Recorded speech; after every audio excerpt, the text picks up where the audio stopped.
nace una historia. Oscura, apartada, oculta en los pliegues del tiempo. Un pequeño lienzo, de 26 por 17 centímetros, óleo sobre tela. Una diminuta joya dentro de la vasta producción de un genio. Se titula Visión fantasmal, atribuida al aragonés Francisco de Goya y Lucientes, posiblemente creada alrededor de 1801 en un momento turbulento de su vida, entre la luz de la razón y la oscuridad de lo nocturno. Imagina a Goya enfermo, casi sordo, atormentado por el dolor, por las fiebres, por las visiones. Un hombre que siente que el mundo a su alrededor se hunde en las sombras, las luces de la Ilustración titilando, Europa convulsionando, España temblando. Guerras, miedo, superstición, incertidumbre, y en su taller, en algún lugar de Zaragoza o Madrid, decide plasmar algo que no es belleza, no es un encargo, no es un retrato cortesano, no es una decoración para un palacio, no. Decide plasmar un miedo, un fantasma, una aparición, un susurro desde el abismo. El pincel tiembla, la paleta tiembla,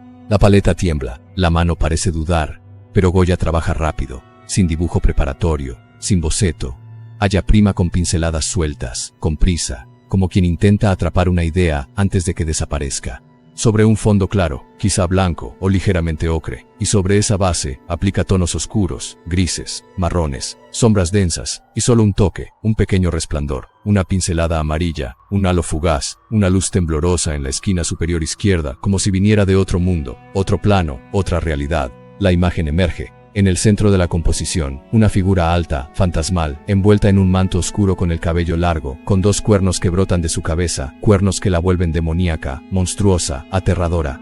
Su rostro apenas sugerido, ojos, nariz, boca apenas insinuados. Una máscara de sombras, una presencia tenue que parece surgir de la propia oscuridad. Debajo de esa figura, en el plano inferior, un grupo de seres humanos apenas esbozados, cuerpos difusos, manchas de carne pálida y rosada, movimientos vacilantes, algunos de pie, otros arrodillados, otros encorvados, postrados, suplicantes, temblorosos, huyendo, adorando, aterrados, derrotados, tragados por la oscuridad, víctimas o testigos de la aparición. El escenario sugiere una noche eterna, una escena nocturna al aire libre, un paisaje nebuloso e indefinido, el suelo apenas insinuado, el cielo oscuro, la atmósfera opresiva, tan densa que parece sólida, tangible, como si el propio aire tuviera peso. Nadie encarga esta obra, nadie la espera, nadie la alabará públicamente. Es un capricho, una fantasmagoría, una alucinación petrificada, una mancha borrosa, un esbozo de pesadilla, un experimento personal, un susurro privado, quizá un exorcismo íntimo. Esa mancha borrosa, como la llaman los expertos contemporáneos, cae primero en manos de un amigo de Goya, Juan Martín de Goicoechea, un benefactor, comprador de algunos de los lotes del pintor, una colección privada, íntima, discreta, alejada de las academias, de los salones, de la gloria oficial. Luego, por herencia, la obra pasa a la familia de los condes de Mauversat, residiendo durante décadas en su palacio de Zaragoza, en la Plaza de la Justicia, un palacio señorial silencioso que guarda secretos, fantasmas, recuerdos, sin intención de exhibición, sin aspiraciones de fama, simplemente como un objeto más, una curiosidad privada, un recuerdo.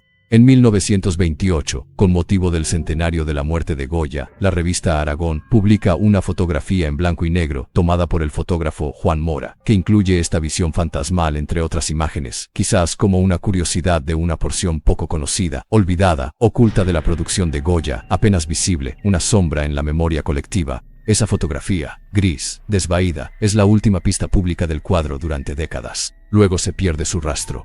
Desaparece. Se esconde. Se olvida, como su propia imagen, como su propio fantasma. Nadie habla de él, nadie lo reclama, nadie lo busca.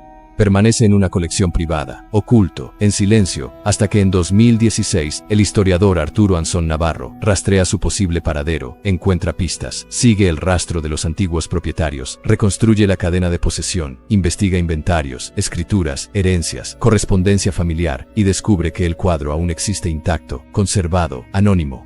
La familia que lo posee accede a prestarlo al Museo de Zaragoza, pero prefiere permanecer en el anonimato, solicitando discreción, silencio, un pacto tácito. La obra saldrá de la oscuridad, pero sin escándalo, sin fanfarrias, sin ruido, solo con su propia presencia espectral. El 8 de octubre de 2018, el cuadro se presenta públicamente por primera vez en el Museo de Zaragoza, junto a otras dos obras prestadas, tras casi un siglo de desaparecer de la vista pública. El director general de Cultura del Gobierno de Aragón asiste al evento. Los expertos explican su atribución, su contexto, su significado, su singularidad, su rareza, su oscura belleza, su horror silencioso.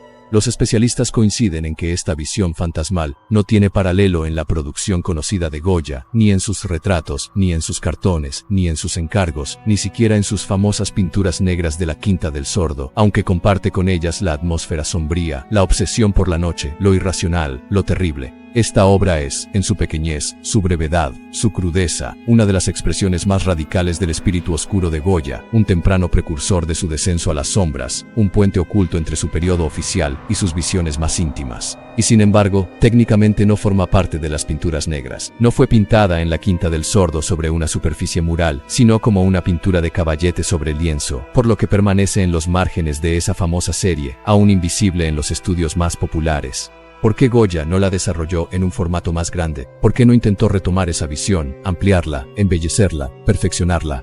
Algunos piensan que su expansión era innecesaria. La intensidad, la fuerza, el horror ya estaban condensados en ese pequeño formato, en ese trazo rápido, en esa pincelada urgente, en esa nube de sombras que bastaba para transmitir el espanto.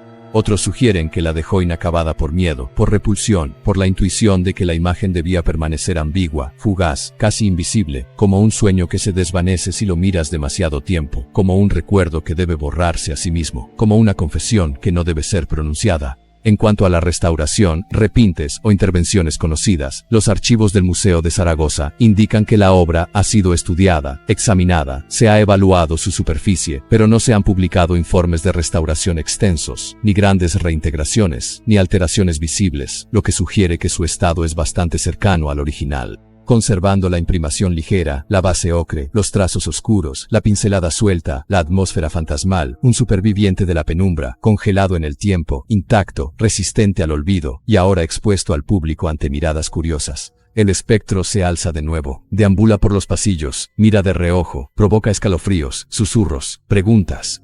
¿Qué pretendía Goya con esa figura demoníaca?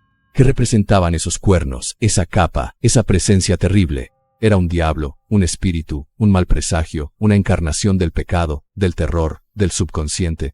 Algunos interpretan la figura central como una aparición diabólica, un demonio o agente del mal, una manifestación de la superstición, del miedo colectivo, de la ignorancia, del fanatismo, una advertencia contra la oscuridad espiritual, la superstición, la condenación. Otros piensan que es una proyección psicológica, un autoexorcismo de Goya, una pintura de sus pesadillas, sus alucinaciones, sus traumas, su enfermedad, su sordera, sus miedos a la muerte, la locura, el dolor, la fragilidad humana, una confesión silenciosa, una visión privada, prohibida, íntima, casi tabú, un grito sin voz, una pesadilla convertida en imagen.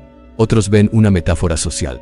Esas figuras humanas humilladas, sufriendo postradas ante un fantasma, podrían representar a las masas oprimidas, aterrorizadas bajo el yugo del miedo, la superstición, la ignorancia, la manipulación, la ceguera colectiva, una crítica velada a la sociedad, a la Inquisición, al poder, al control, a la opresión. También se ha sugerido un simbolismo moral. La lucha entre la luz y la sombra, entre la razón y la superstición, entre la conciencia y el miedo. El trazo amarillo, ese destello de luz, podría representar la esperanza, la redención, un rayo de claridad, una advertencia, una oportunidad de salvación, un llamado a no ceder ante la oscuridad. Pero la ambigüedad es total. Goya no dejó notas, ni explicaciones, ni cartas que hablen de este cuadro. No hay testimonio directo. Solo la pintura en sí, su presencia, y es precisamente ese silencio lo que la hace fascinante, inquietante, desconcertante. La imagen habla pero no dice, sugiere pero no afirma, dejando la interpretación abierta, convocando fantasmas, miedos, monstruos interiores, pesadillas colectivas, sueños rotos, recuerdos ocultos, culpas, terrores, tabúes. Algunas voces modernas la describen como una obra temprana de terror, un precedente del arte de horror, del horror psicológico, del expresionismo oscuro, del simbolismo sombrío, un precursor de los movimientos que siglos después explorarían lo fantástico, lo gótico, lo irracional, el subconsciente. Otros, más escépticos, calificaron la obra como un simple boceto, un borrón, un capricho, un experimento menor, irrelevante dentro de la obra de Goya, un juguete de su imaginación, sin importancia, sin un valor artístico fuerte, un simple garabato en su abundante producción. Pero para quienes la contemplan hoy con un asombro susurrante, con escalofríos, con reverencia, visión fantasmal, es un fragmento de lo sagrado y lo profano, un puente entre la vida y la muerte, entre la razón y lo irracional, entre la luz y las sombras, una puerta hacia lo desconocido, lo prohibido, lo oculto. Y persiste un misterio. ¿Cuántas otras visiones como esta pintó Goya que están perdidas para siempre? ¿Cuántos lienzos permanecieron en manos privadas, silenciados, olvidados, destruidos, tragados por la sombra del tiempo? ¿Qué otras pesadillas, fantasmas y demonios habitan su memoria, su obra, ocultos detrás de retratos, cartones, encargos oficiales, obras religiosas, escenas cortesanas? Quizás Visión Fantasmal sea la punta del iceberg del vestigio, un residuo, un mensajero de los terrores internos del pintor, sus obsesiones, sus miedos, un susurro que emergió a la luz tras décadas de silencio, un espectro que reapareció tembloroso, frágil, inquietante, punzante, para recordarnos que la oscuridad no existe solo afuera, sino también adentro, en las almas, en las mentes, en los corazones. Y así termina, o mejor dicho, se suspende este guión, con una pintura expuesta junto a su fantasma errante, con su poder silencioso, con su enigma intacto, con su incertidumbre provocadora, con la pregunta abierta: ¿qué viste, Goya? ¿Qué dolor? ¿Qué miedo? ¿Qué noche pintaste? Y el espectador, de pie ante el lienzo, guarda silencio, respira, contempla, siente y teme, pero también admira la sombra reaparecida, la visión fantasmal, el espectro de Goya, caminando una vez más entre los vivos.